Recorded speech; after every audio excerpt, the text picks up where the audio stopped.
நாகை மாவட்டத்தைச் சேர்ந்த 50 மீனவர்களை கோடியக்கரை அருகே இலங்கை கடற்படையினர் கைது செய்து அழைத்துச் சென்றுள்ளனர்.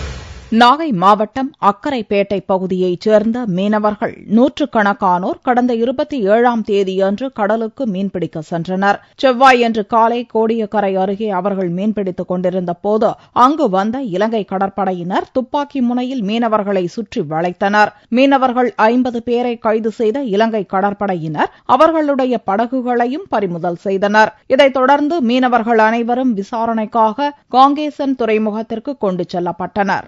சனிக்கிழமை இரவு 2 மணி அளவுக்கு ஒரு 500 போட்டு இங்கிருந்து தொழிலுக்கு போனுச்சு. அதுல இன்னைக்கு காலையில ஒரு 5 போட்டு 2 நாட்டு படகு அரெஸ்ட் பண்ணுகிறதாக தகவல் வந்துகிட்டு இருக்கு. ஆனா இங்க நாகப்பட்டினத்து போட்டா காரைக்கால் போட்டான்னு என்னன்னு ஒன்னும் புரியாம இருக்கு. இங்க மக்கள்லாம் ஒரே குழப்பமா இருக்கு. ஆனா எந்த போட்டா இருந்தாலும் அரசாங்கம் உடனடியா நடவடிக்கை எடுத்து அந்த மீட்டு கொடுக்கற மாதிரி ஏற்பாடு பண்ணி கொடுக்கணும். மக்கள்லாம் ஒரே பதட்டமா இருந்துட்டு இருக்கு. நாகப்பட்டினத்துல அரசாங்கம் சீக்கிரமா ஒரு முடிவெடுத்து எந்த போட்டா இருந்தாலும் விடுவிக்கிற மாதிரி ஏற்பாடு பண்ணி கொடுக்கணும்.